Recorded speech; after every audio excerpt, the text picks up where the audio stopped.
Magandang hapon po sa lahat po ng sumusubaybay ng Mission Action, Kwentuhan Legal. Araw po ng Martes, 19 ng Marso 2024. Muli, matutuhan niyo po ang Kwentuhan Legal. Kasama po yung ating si Migo Melo Ventura, SG Ventura. Migo, bati muna sa ating... Magandang hapon po ulit sa inyo. Muli, napapatulong po tayo sa ating tagapakinig at makuha natin ng rekomendasyon ng kanilang problema. Magandang hapon po. At kasama rin po natin, walang iba, yung ating talaga naman matagal na, dekada na, yung ating si Mina Diaz. Bati po kay ma'am. Magandang hapon po sa lahat ng iyong basugid na tagapakinig at tagasubaybay sa iyong programa. Nandyan din po yung ating... Magandang hapon sa ating lahat. Nandyan din po yung ating si Lepil, yung ating walang technical. Kaya ito, Migo, ito yung ating topic natin regarding sa SSS kasi ito, hindi lang talagang dekada na, yung kanyang mga anak na bigyan na, kung mga yung nagkaroon ng problema, yung mga documentation, lahat na ibigay na. Actually, Migo, ito yung makailang beses na inilapit sa Media First Division hanggang ngayon, hindi pa rin nabibigyan ng aksyon. Napakabagal pa rin. Sabi nga, baka matupad, aanhin pa kabayo. Ang damo. Yun, huwag na natin ituloy. Aanhin pa nga daw ang damo. Kung hindi na pakikinabangan, ewan ko ba naman itong SS na to, talaga naman kung hindi, kung kailan sabi nga, kung kailan pa nagkaroon ng database, computerized, saka bumagal. Ito yung nagiging problema sa atin. Marami rin problema pagdating sa database. Kailangan, hindi pa matatanda, hindi pa makakapag-in. Ayun, nahihirapan. Kaya ito, Migo, ito kasi ang naging problema niya. Matagal na. Actually, sino ba yung ma'am, yung dating mataas na opisyalis ng SSS na natulungan hanggat nakamatayan na. Nakamatayan na niya. Sino yun? Sino nga po ba yun? Wala na siya kasi nalimutan na rin. Kita mo, sa tagal na at dekada na. Si Ma'am Bugante ng SSS, ayun, napaka-action woman ho yun. Pag nilapitan mo, talaga naman mabilis pa sa alas 4. Kaya lang, ang problema, naiwan nga ho nila. Yung problema niya itong ating kasamahan sa panulat, media. Noong pa naman, ilang beses na pabalik-balik, kahit na, sabi nga, ano pa ang gawin natin? Napunta sa Makati, sa ngayon, nasa nasa Paranaque, balik ulit sa Makati. Sabi ko nga, kung baga sa lipong ang aabutin mo dito sa SSS. Aywan ko ba na? Tinatawagan natin ang Media Affairs. Alam mo, minsan natatawa na rin ako dito sa Media Affairs Division. Kung kailan nagkaroon ng pandemic, may galaw nga. Kaya lang, dinaig pamalaan niya sa Condor Sanitaire. Napakahirap apuhapin. Hindi gaya noon. Alam mo, Migo, nung naalala ko pa, nung panahon pa ni sila Reste de Quiros, yung mga naunang napakakabibilis. Hindi pa ganun sabi nga, ka-computerized, mabilis. Hindi natin punta ka lang, sadya ka lang dito sa SSS, ora mismo. Katunayan nga, mayroong programa ang Abante sa Mission Action, SS, tungkol sa SS, pag-ibig, pag isinulat mo, ora mismo, pero talagang aksyonan nila. Ngayon, alam mo bakit? Nakakahiya naman sa SSS.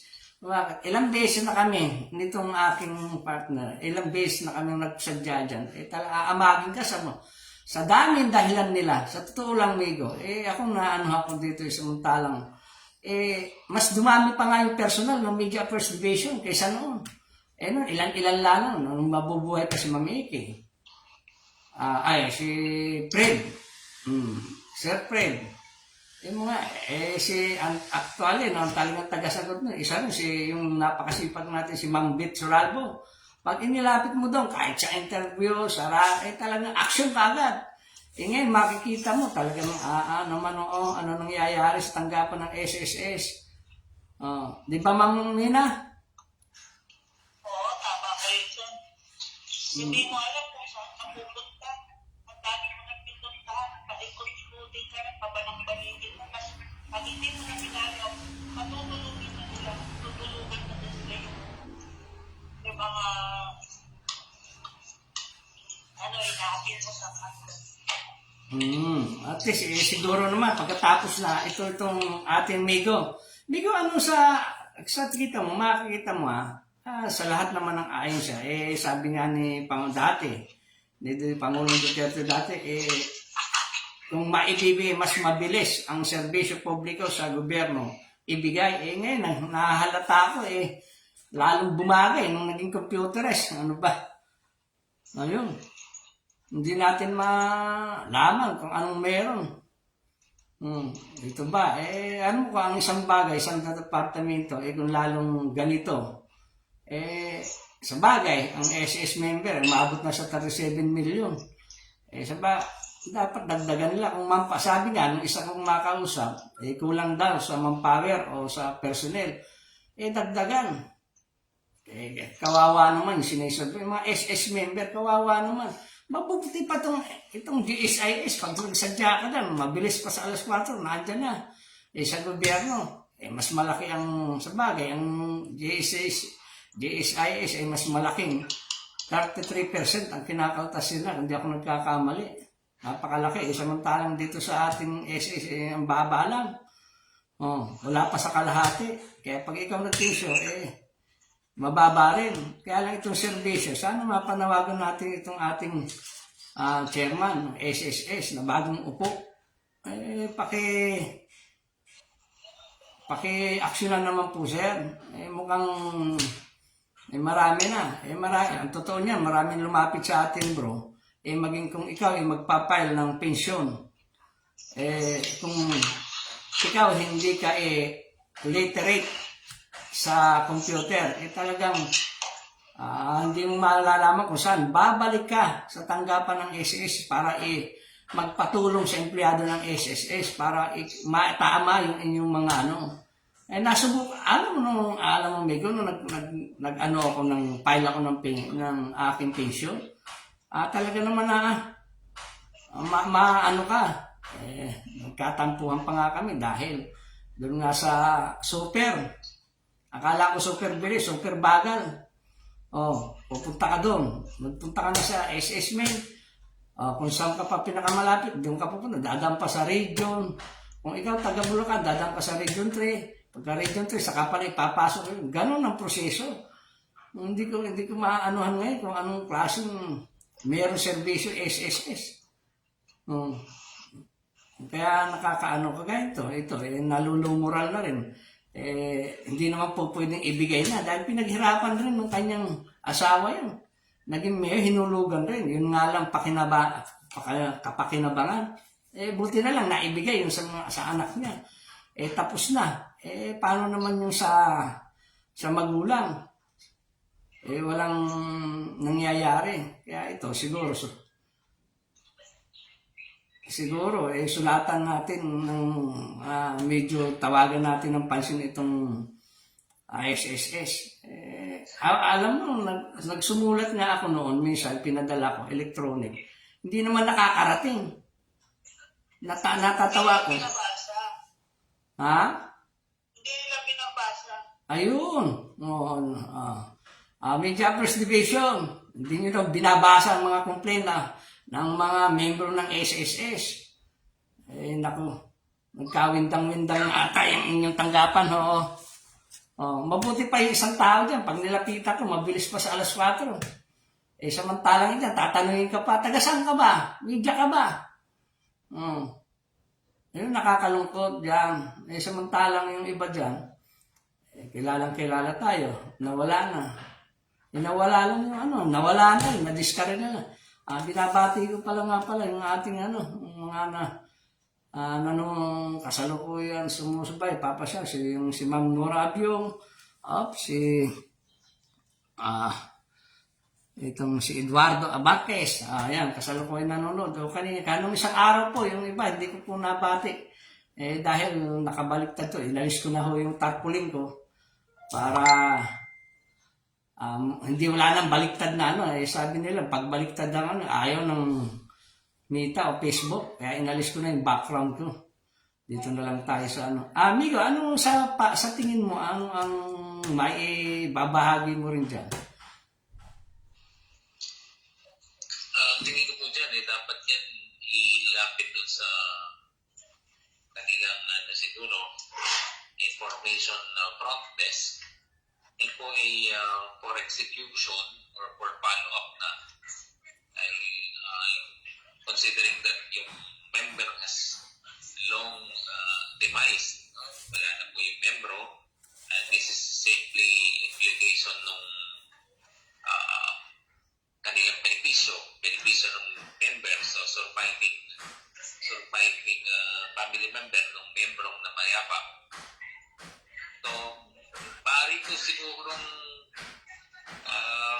matanong sa kanila, ano po ba ang kakulangan pa na dapat nang ibigay o isumite para mai-execute yung kanilang benefit. Ito po ay kung ganyang katagal, meron po kaukulan din na sabi nga nila, justice delays, justice denied. So parang gano'n din po yan. Naku, akmang-akmayan sa to lang, Migo. Akmang-akmayan sinabi mo. To ano lang po siguro, let's bring it to their attention para ma-actionan po. Kasi, alam mo, Migo, ito si Ma'am Mina. Lahat na ng dokumento na isubmit na, ang nakakalungkot na lamang ko, nawawala nga daw. Ano ba ang ano doon? Kasi, halimbawa, amigo, yung mga dokumento na isubmit mo na lahat, tapos sasabihin sa'yo, hanapin po namin yung file. Sino ba may kapabayaan doon? Yung nag-submit o sinubmitan? Klarado yun. Ang may hawak ng file yung opisina na nangangalaga ng file ng member. Pero of course, bago sila makapag-upisa, dapat na ibigay natin yung tamang information. Maaaring yung SSS member number o pangalan. Make sure po na tama yung mga information na naibigay. Middle name. Diyan po mga minsan nagkakamali dyan. Middle name, last name, suffix, yung huling sa pangalan mo, may junior ba yan? The third, the second, ano pa sila? Tapos yung kung saan yung trabaho, para makita yung employer's contribution, etc. So, once na naibigay na po yun ng member, there's no reason for any delay. So, makipagkaundayan with SSS at point out ano po ba ang for them to do yung kanilang end of the kanilang serbisyo. Yan po. Ayan, di ba, Mamina, yung sinasabi nga doon, ako nakikita ko kasi, kaya nga ito. Hindi, actually, na-submit ko na lahat yun. Ang katwiran nila, may mga nakadeclare daw yung husband ko, ng mga nauna niya mga low wife, na nakalagay dun sa kanyang beneficiary.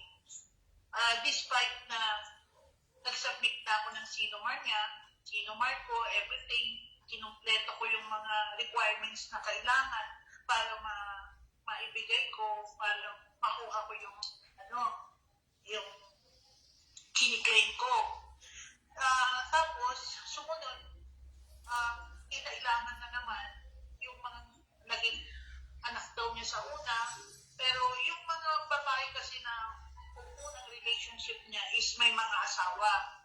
So, nagkaroon siya ng anak doon, matanda na yun.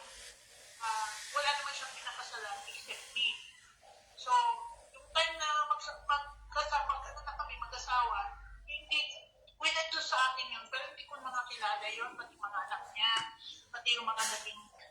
desisyon niya. So, pinrove ko na ako yung legal, everything, wala naman naghabol, pinablis nila sa dyaryo, wala ding nakadalawang publish po yan eh. Then, nung ibinigay ko na lahat, si Ma'am Puganti noon, ano pa bang kailangan niya? Ibinigay na lahat sa inyo. Ba't hindi nyo pa nagdidesisyonan yan? Sabi ganun. Sige po, asikasuhin namin. Then, ako naman, naghihintay ako. So, antay ako hanggang sa nakapatayan ni Ma'am Puganti yung kiniklaim ko. So, na-stop na naman doon. Pinadala na naman ako ng panibago na i-comply ko, na hanapin ko daw yung mga unang imatatanda na yun. Saka hindi ko alam yung mga whereabouts na mga yun. So, yun yung isa yun sa nakatagal. So, sabing ganun, magkakandak daw sila ng investigation, hahanapin nila yung mga nauna. Pero tinulugan po nila yung yung sinabi nila na hahanapin nila yung mga tao. Kasi wala naman akong alam dun sa mga whereabouts na ng mga tao yun. So, nung pumunta lang kami, nag-follow up ako, sabi ganun, nung after galing ako ng media affairs, pinapunta ako ng Parañaque, yun ang malapit sa amin. Then sabi nila sa akin na ibabato daw nila sa Makati or gagawin daw muna nila. Kasi tinatanong ko yung yung anong nangyari dun sa ginawa nilang investigation na supposed to be na hahanapin nila yung mga tao involved para ma-justify nila na totoo yung mga sinasabi ko. Kasi wala naman umabol or nagpakita. Kasi wala naman po silang kaugnayan na ever since magkaroon kami po nung nagpakasal kami. So, yun, sabi sa akin, maghintay lang daw ako. So, nung pinalot ko ulit, tapos na raw yung ginawa nila investigation, binalik na daw nila ng Makati. So, doon sa Makati, last trip pa yun, then papalo na naman yung 1 taon. Hanggang ngayon, wala pa rin yung sinasabi nila na ilalabas na resolution ng claim ko. So, doon po kami natapos na magwa 1 year na naman, wala pa rin po mag-intry lang daw po ako until when. So, yun lang po yung ko. Although, alam ko, maliit lang yung ko, pero syempre, malaki-laki na rin for 14 years na pag-iintay. Oh, yun nga. Merong gusto ko lang klaro. Pag ang isa bang, kaganito ito ang usapan yung tungkol sa legalasyon, yung legalidad ng asawa, samantalang hindi naman kasal. Oo, na-declare. Dapat meron ang SSS, ito yung pinag-aaralan, kawawan. Bakit, tingnan mo amigo bakit itong mga ating mga kababayan na Muslim, pag sila nag-asawa, automatic, kung ilan ang pinakasalan niya, automatic nakaano ka agad yun. Yun ang pagkakaiba sa ibang reliyon natin. Di ba, amigo? Yun automatic nakaano. Hindi nahihirapan, samantalang itong ate, yung ibang karamihan na hindi naman sinasadya, yun ang ng buhay, tingnan mo ang nangyayari. Investigation, di mo nga kilala. Nung magkakilala kayo, ganito. Hinilihim naman nung kapartner mo. Ang tinamaan ikaw, samantalang, meron dapat niyan sinasabing, niligal naman ng SSS. Bakit hindi po, yan ang kung kailangan ng panukala, amen. Para lalong mapabilis. Aywan ko, napakalaki. Alam mo, Migo, kung tutusin, isa sa malaki ang sinasabi ng pundo na SSS. Ilan ang legal? Ang totoo nga nun. Ang legal natin sa SSS, ang mga abogado, ang lalaki ng ating sinasabing allowance o sweldo. Dapat doon nakatuon. Hindi yung kawawa naman, membro. Sa totoo lang. Meron nga akong Migo, ito. Isang briefly na mayroong isang nag-claim ng Boreal. Mula nung ano pa nun, 20 pesos pata hanggang 50 pesos. Nung mamatay, ikinilim. Akala nila, nung panahon ni Cory, lumaki yung SS na ang Boreal, medyo may mataas-taas na. Hanggat nga sa ngayon, 20 to 25,000 ang ano. Akala nung tao, nung yung naiwan, malaki rin makukuha. Nung alamin ko, napag-alaman pa, nangutang pa, yung pala, maliit rin. Wala pang 3,000 ata dahil ang pag ikaw namatayan, magkano lang? Wala 1,000, 2,000 noon ang ginagastos. Yun ang pagkakaiba. Kung yan, meron kaagad na meron naman legal. Ito, pag-usapan, hindi na ipapahirapan pa. Mantakin mo, 14 na taon. Di ba, amigo? Kung yan, kung talagang itong SS na to, kung bibigyan ng pansin yung mga, hindi naman lahat yan, hindi naman lahat ng sabi nga, may mga kasong kakaiba. Ngayon, doon nga yun, sa dami na, sa bawat region, may abogado, NCR, Region 3, Region 4, lahat yan, may legal, hindi pwedeng walang legal. Bakit hindi pag-usapan? Bakit hindi asikasuhin? Bigyan, kung kawawa, nakikita ko namigo ito, sa napapansin ko, mantakin mo kung 14 na taon na yan. Yung gastos niya, paurong, papunta rito, kung ikaw, halimbawa, Miguel, kung mag-back-in lang ako, no? Kasi ang problema dyan na nakikita ko, something legal, no? Yan yung may kinalaman doon sa declaration ng member. Declaration of the member versus what is factual. So, kung kailangan makita at the time of application with SSS, yun yung vital doon sino ba talaga ang declared na beneficiaries ng member. So, kung ibang pangalan na nilagay niya, that will be contradictory to what is present, which is yung pinakasalan ng membro. So, ang nakikita ko, naghahalo-halo doon. I guess, ang pinakamaganda dyan siguro na shortcut para doon sa ating tagapakinig is to approach yung ARTAC. No? Kasi yung ARTAC, ang after sila is Anti-Red Tape Act. No? Because of yung SSS, may mandated naman sila to execute certain provisions ng katulad yan, paglabas ng benepisyo. May certain number of days lang yan turnaround time na tinatawag. So, clearly there was a violation for that. Dahil siguro just to push para magkaroon ng resolution yung problema, is approach it through that angle. Through ARTA, ipasok, at nang magkaroon ng resolution.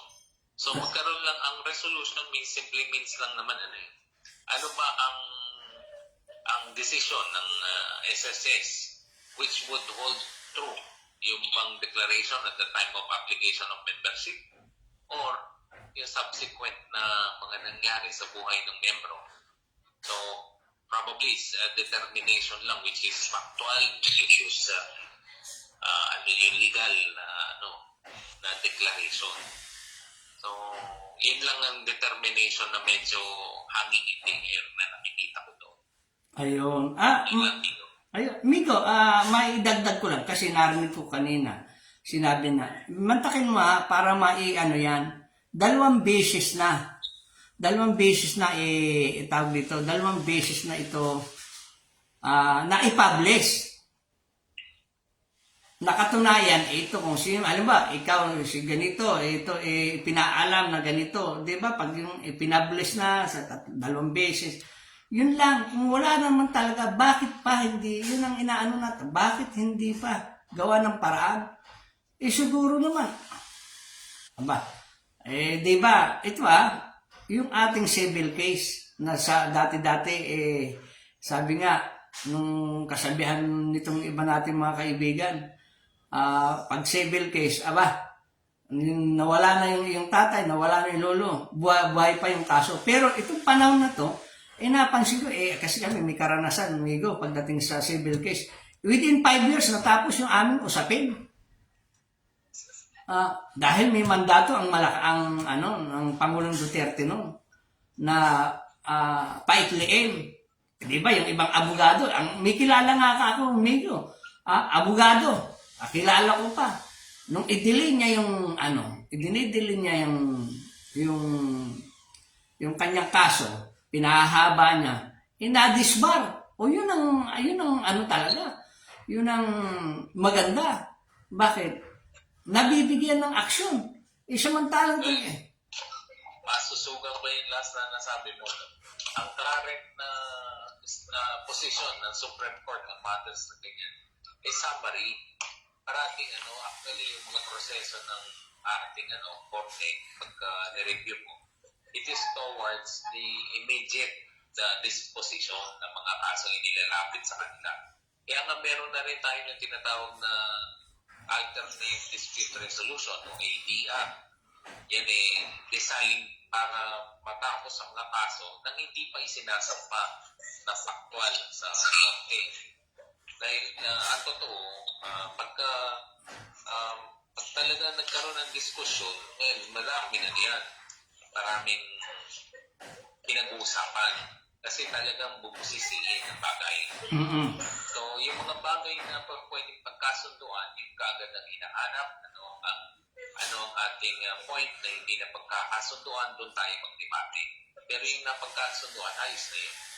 So, dito sa matter ng SSS, number 1, halimbawa, hindi na siguro in dispute kung sino yung member, number 2. Hindi na in dispute ano yung account number niya, number 3, yung work history, etc. So, ang magiging dispute lang dyan is, ano ba ang beneficiaries? No? Kung yung written, yung at the time of application versus what is actual. So, between the two naman, pwede na sila mag-determine. Ang tingin ko naman dyan, of course, what is factual with may legal weight po yan. Yung later na disposition ng tao, yan ang mga latest na may timbang. Maaari ka kasi ang tao pa pwedeng magbago ng isip. Kaya nga, yung latest disposition ang siyang binibigyan ng halaga. Which is, in this case, nagpakasal si Mister. Therefore, that's a very good disposition. Kumbaga, nagpakita na sino talaga ang kikilalanin niyang beneficiary. And by law, yun po naman ang ating papasok din po dyan yung application ng family code. So, talagang magiging beneficiary ni Mr. si Mrs. and yung mga anak. Yung legal. Yung tinatawag na compulsory years. Ayun. Yan po, sir. Yun nga, doon ba? Yung bagay na ito, sabi ko nga, kung ito, baka ang pananaw ko naman, Migo, hindi natin binabati ko sa SS. Ang ito, baka maging ito halimbawa, ito maging reference, di ba, Migo? Baka ito, para sa yung pang mga susunod, alam mo, Migo, sa karanasan ko, pagkukulong sa SSS, pag-ibig, ang isa sa masalimuot niyan, ito ay yung ganitong mga pangyayari, si Mr., si Miss. Yun ang pinakamabagal. Kung hindi pa ilalapit sa media, hindi pa aaksyonan, yun ang isang masakit dyan. Kaya alam mo, naalala ko tuloy itong si Corazon de la Paz, dating SSC chairman. Pag sinabi noon, kasi isa ako sa nakapagpatunay na yung dito sa SSS, nagalit pa nga Migo yung aming boss sa Abante, no, na bakit ko daw binanata ang SSS.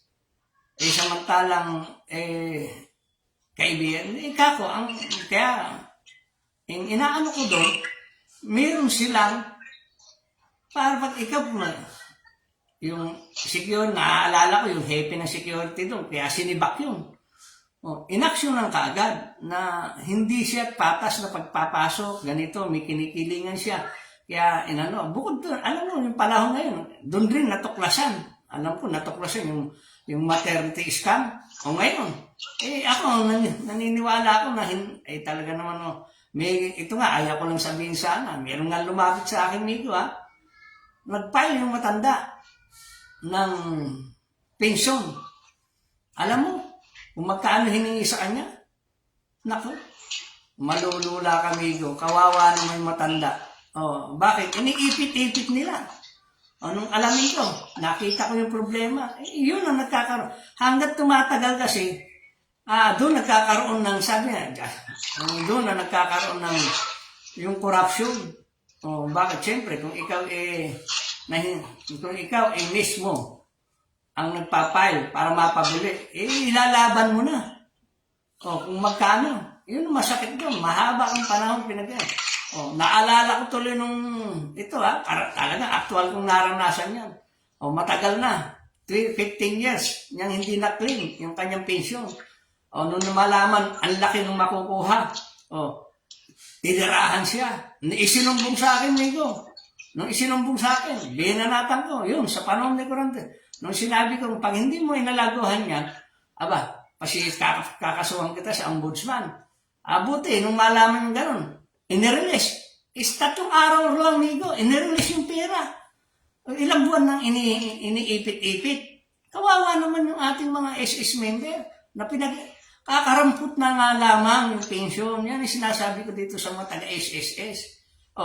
Alam mo, ang hinampo ko lang dito sa SS Media First na, pag binanatan mo, sabi nga, hindi naman kami bumabanat, hindi naman kami ng awat. Ang sa amin lang, ipinararating para mapabilis yung serbisyo nyo. Bakit kamo? Ang dami kong naranasan ganyan. Kung hindi pa ilalapit siya, tapos magdaramdam, para daw hindi kaibigan. Hindi naman sa pagkakaibigan yung ganitong serbisyo. Kawawa naman yung mga taong member ng SS, lalo pag yung ikaw siyempre yung mga hindi nagtapos, hindi na ganito. Wala kang lalapit ka. Kung nalapitan yung mapagsamantala, ubos ka. Di ba? Yun ang sinasabi ko. Hindi tayo nagagalit, hindi tayo ipinararating na, kagaya nito. 14 man, takin mo, 14 na taon. Kung talaga sila, kung yan ba may hiya ba? Kung ganyan sila, tingnan mo dapat nung ilang beses na namin umakyat kami sa Media Affairs Division na dinaig pa ang Malacanang sa higpit. May lumapit ako, Migo, ito lang, nare-reveal ko lang ito. Meron ang tao, meron ng galing recommendation, may resita na galing Malacanang. Alam mo, pagpasok dun sa gate, buti na nasabayan ko. Itinuturo dun sa ang tao na mismo nakalagay doon kung sino dapat lapitan. Itinuro siya doon sa yung map dito sa may Diliman. Doon pinapupunta doon dahil doon daw ang kailangan. Isinulatan na may sulat may resita na galing ng Malacanang dahil taga Marikina yung taong yun. Buti na lang may isang tao sa Media Affairs pinakiusapan ko na naalalayan at naalalayan. Awang-awa ako dahil wala na nga siya. Pamasahe na nga, problema, pabalik, pamasahe. Hindi naman siya. Yung inanuhan pa natin, huwag na natin banggitin. Kasi naawa, sinabi, wala na po kami pamasahe, wala na po akong may edad na. Bantakin mo meron na sa Office of the President. Ganon sila. Kaya sa atin, tama ba? Pag kagaya ho namin na nilalapitan ngayon, huwag mo kayo magdaramdam sa Media Affairs Division kahit sa SSS. Ito karanasan ko rin, nasa Bicol. Pag ginusto, may ginusto. Namatay yung isang tao.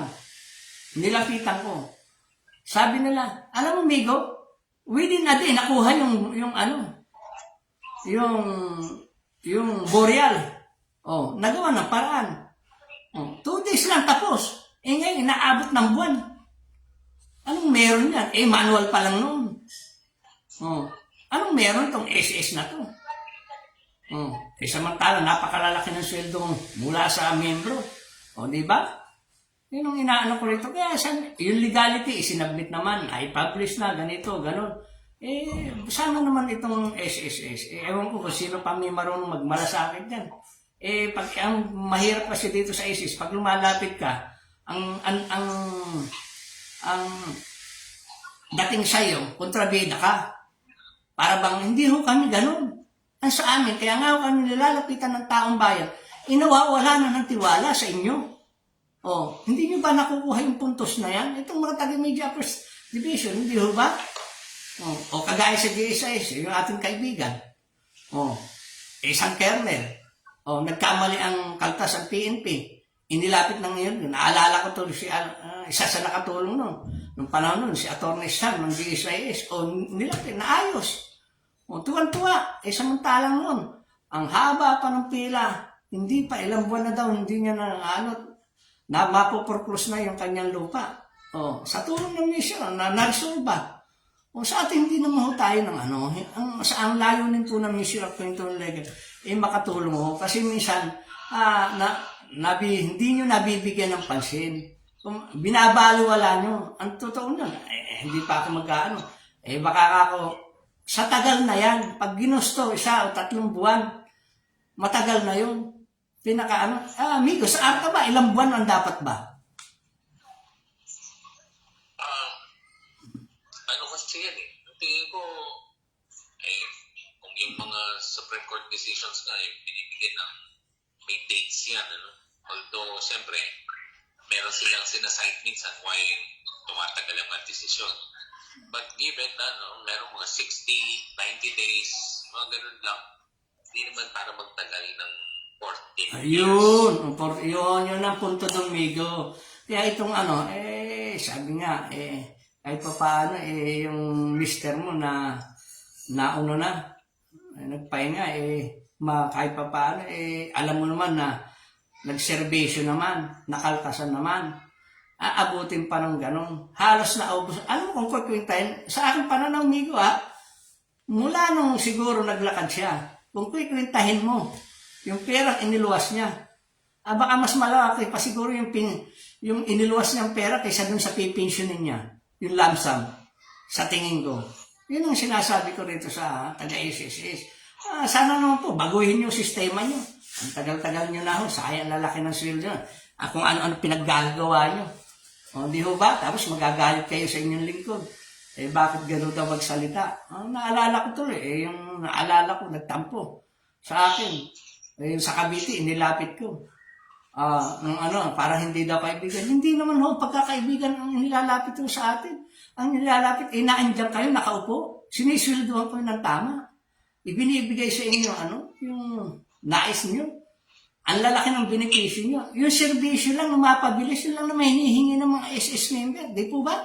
Ngayon, ngayon, sasabihin niyo sa akin gano'n. Sige nga po. Actually, ilang araw na ako tumatawag. Hindi man lang sumasagot. Lagi pinatbirits.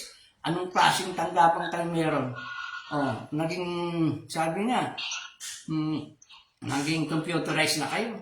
Ayun nga, bumagal kayo sa hindi pagsagot. Hindi yung, buti pa nung yung sabi nga, yung walk-in, mas mabilis pa kaysa sa sige nga, bakit yung sa kakamadali ng mga nag-i-enter, na sabi nga dito yung mga na-interviewer tapos yung pag nagpaturo ka, ito karanasan ng aking hindi ko nasasabihin. Galing iba na. Naghintay pa ulit siya ng 2 taon para makabalik ulit sa Pilipinas para ayusin yung kanyang number. Kasi nung ibinigay na in code, mali. Hindi naman dahil hindi niya alam. Kahit na anong galing mo sa ibang bansa, hindi rin mabuksan. Babalik ka pa rin sa Pilipinas para isaayos. Yun. Hindi bumilis, bumagal. Sana bigyan ng pansin nitong SS management. Nitong bagong nakaupong sa bagay. Ito. Nagtataka ako, lahat ng press release, lahat ng, nakakarating sa akin. Pero pag ako nag-i-email, bumabalik sa akin, hindi nire-recognize. Anong mayroon tong pagkukulang dito sa communication ninyo? Yun po ma'am, sana po mabigyan ng panahon o kaya ito na bigyan ng pansin. Sayang po, sa tagal po nito nakaupo, eksperto naman kayo dyan. Wala naman, paulit-ulit lang. Sa totoo naman po yan, yung trabaho, paulit-ulit lang. Parang, sa amin ganyan, paulit-ulit, yun din at yun din. Ayaw ko na pag hindi pa naging eksperte nyo. Migo, meron nga akong gustong mailatag sa mapagdiskusyonan sana. Ano yung Migo? Yung ba nasasabi ng SSS na yung tinatawag na quasi-government entity. No? Ang ibig sabihin ng quasi kasi yung hindi mistiso. Mistiso lang siya. Hindi siya kompletong panggobyerno, hindi rin siya kompletong pang privado. Okay, 19 lang. Pero sa pananaw ko kasi, bilang yung kanilang ginagawa, which is nagiging seguro, sila yung security, seguro. Under that aspect, government yun. No? Para pag sinisiguro mo na yung miyembro, kahit pa paano, may kasiguro na yung kanilang pagtanda sa kanilang after the productive years. Oo, tama. Yan nga yung mandato ng Republic of ng SSS. Sabi nga, amigo. Totoo yan. Kung yun, may kasiguruhan. Kasi pagtanda mo, alam mo, nakakaloka. Kagaya ng amigo, ako, senior na. Malaki na panghihina, malaki na pagbabago. Lahat nga, nabawasan na. Sabi nga, bunganga na nga lang ang malakas. Kaya kung yan, sinasabi yung kwasay, napakaganda niya kung ito mabibigyan. Yung kakaroon ng conference, ganito. Alam mo ba na actually, minsan sumama ako nung sinasabi ng yung condonation, amigo, yung SSC, na milyon-milyon na hindi nakakabayad ng mga eskwelahan, mga employer, hindi nakakabayad dahil nga doon sa nagdumaan ng pandemya, milyon-milyon. Samantala, ang laki-laki ng pondo ng SS member. Mantakin mo 37 million kung hindi ako nagkakamali. Siguro, pasensya, yung acting, huling nalaman ko, 32. Yung sinabi, 37 million na. Ganong karami yung isa pisa, 100 peso na lang. Tapos, ang masakit pa nito, amigo, sasabihin nila, tataas, di ba, nagtaas ulit ng contribution. Pagkatapos ng contribution, nag-iba na naman. Paano naman yung susunod na Ang kawawa na, samantalang napakarami ng asset ng SSS, sa totoo lang. Kung yan, magaling. Yung nagpapatakbo, mahusay. Yan naman, iniupo dyan, talagang nag-aral, nagtapos, naging doctorate. Hindi pa alam, ayaw ko ba naman. Hindi nyo naman madadala yan. Sabi nga ni Pau Persida, kahit isang kutsara na lupa, hindi mo kayang dalhin. Paglisan mo sa mundong ito. Yun lang nga, napakasimple. Gawa ka na ng Kaya isa inahangaan ko ito si De La Paz. Nung siya ang SS CEO. Talaga naman, pag ngayon wala. Hindi na ipating ang kawali. Itong mga taga-SS na to. Akala mo, nagtatrabaho. Yun naman, trabahong lang.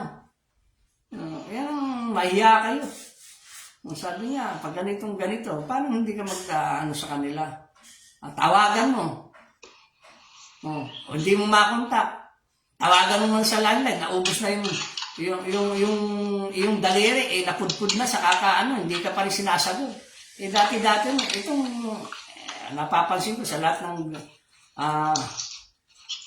government na cellphone number o number, maghapon, nabigyan nga lang ng number, pero wala naman sumasagot. Ano kaya ang maganda dyan, Migo?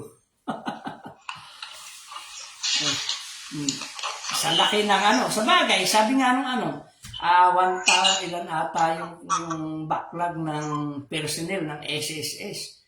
Malaki, nasa 7,000 lang ata hindi ako nalimutan kasi nung isa kasi minsan, nasa 7,000. Kung 7,000 employee, ang ratio ng 37 million, napakalaki na Amigo. Parang sa PNP, 1:1. Ata, 1,000 sa isang tao, 1,000 tao, isang pulis ang katumbas. Yung pinaka-ratio. More or less, siguro, tama nga yung quotation. Sa laki na we have 110 million Filipinos. Ilan lang naman ating kapulisan. Yan. Sa SS naman, kung 37 million, kung 70,000, kung 7,000 employees, wala pa. Kasi alam ko, nasa 5,000 yung regular. Yung sinasabing, yung Migo, ang tawag dyan, yung casual. Nasa 2,000 lang ata yun. Oh. Kaya yun ang nagiging ano dyan. Kung daragdagan, siguro naman, yun nasabi sa akin. Isa rin sa nasabi sa akin nga pala yan. Hindi fairness naman sa ISIS. Kulang naman talaga sa manpower o sa personnel. Kasi alam ko yan. Nakalimutan ko lang. Pero alam ko nasa 7,000 employee. Pero ang 2,000 plus o 3,000 yung casual. Hindi ka naman sasabaga. Kung may 1,000, sa 10 milyon. Sa 1,000. Di 10,000 personnel na kagad yun, di ba, amigo? Oo, di ba? Kung 37 million, di 3,000. 3,700 bawat ano. Kung sa 10,000, di 3,700 ang siservisyohan mo na Pilipino, na SS member. Hindi nga naman sasapat. Di ba? Yun nga ang problema. Bakit ang LTO nagagawa? Ang every transaction 500 to 700 daily. Nagagawa ng paraan na i-re-rehistro. Pare-pares lang naman silang may database, may computerized. Di ba?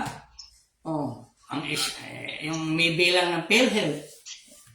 Parehas lang ang bilang PhilHealth at ng SSS. Kung ilan ang bilang ng SS, yun ang beneficiary ng PhilHealth, bakit hindi naman ganun?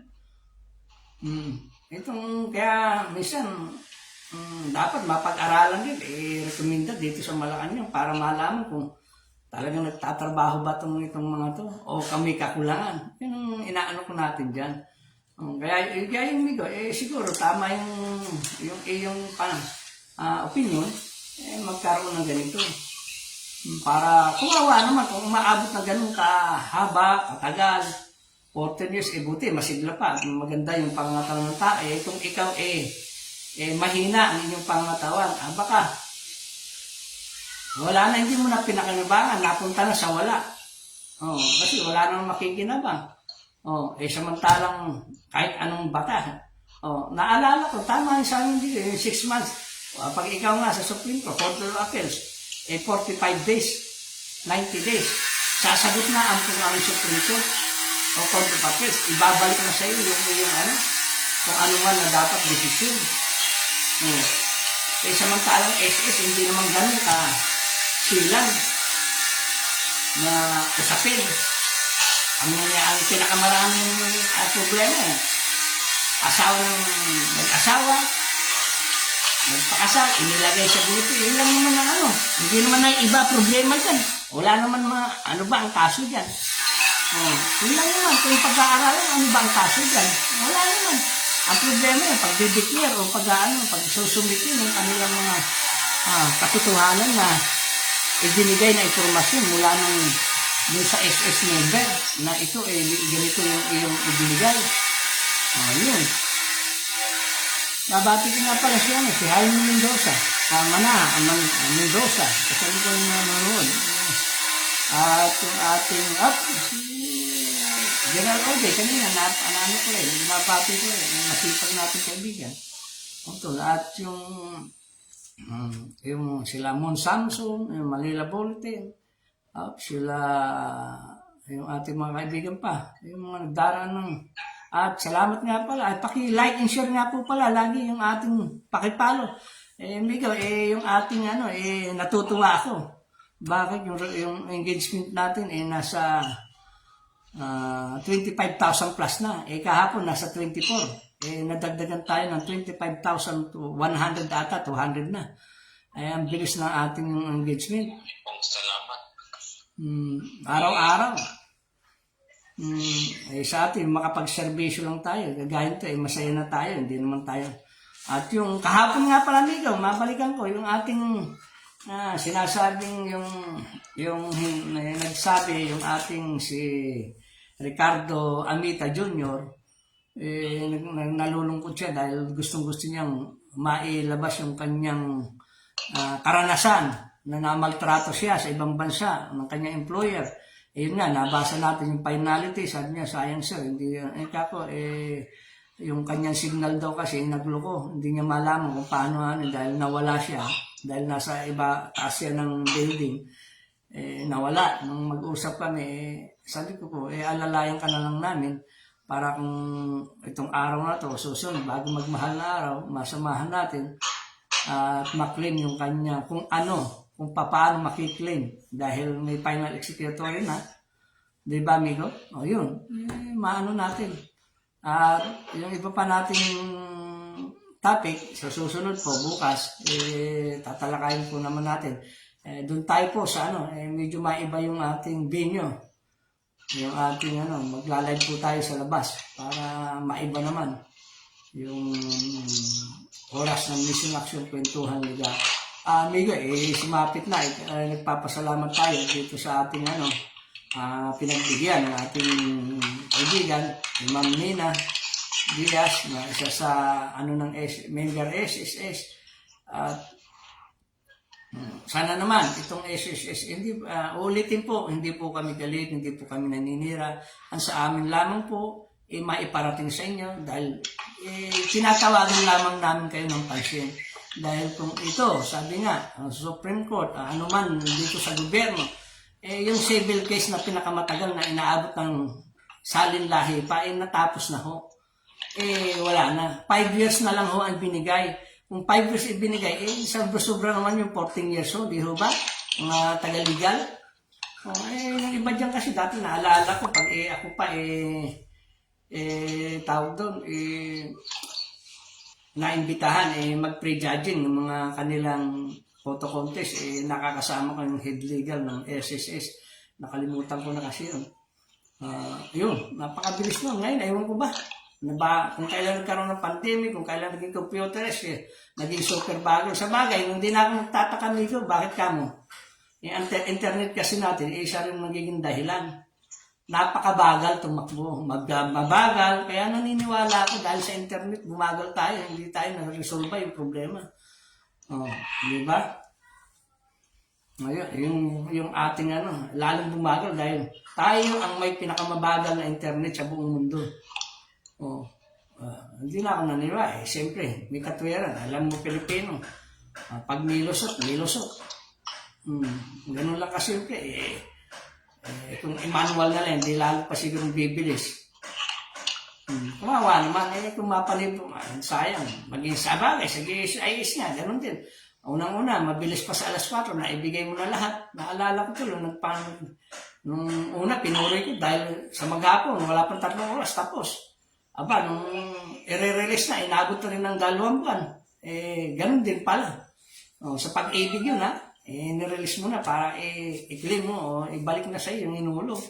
Naalala ko to, napulaan ko pa tuloy.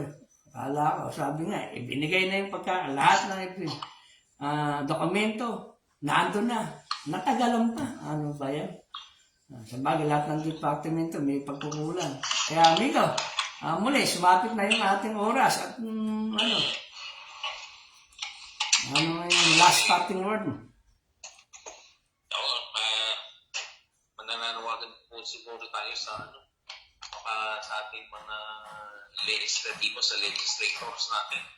Mga sir, pa pwedeng magkaroon na ng finality yung quasi nature ng SSS. Para ang totoo po naman dyan, ang SSS siya lang yung kanyang applicability doon sa privado, pero ang performance niya po ay pang government.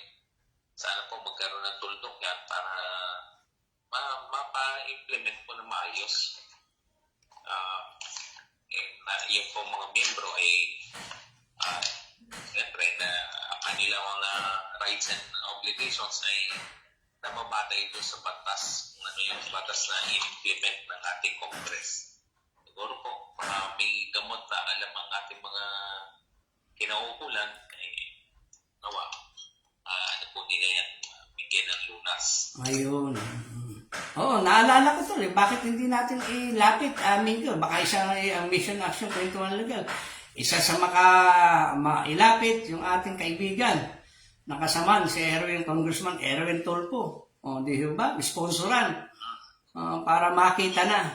Alam ko naman, pagdating itong si Erwin Tulfo, minsan, natin kasaman, malambingan. Para siguro, hindi naman ang empleyado ang may kasalanan, maaari.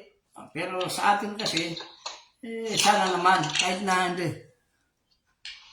Ayan, sabi nga ni Leifil, pinababati po sa may kaarawan po ngayon ang aking kapatid kay Lia Torrefil, Mariano po, at kay Ruel Clavite, po sa lokal ng Silangan, distrito ng Rizal. Binabati ko po sa inyo ng maglaring araw po. Sana po, pagpalain po, bigyan pa kayo ng pinakamainam na kalusugan. Dagdagan pa inyo. Hanggat gusto nyo mabuhay, sige po, mabuhay kayo. Ayan, binabati ko po lahat ng may kaarawan ngayong araw na to. Ayun, sana, salamat kay Mamina.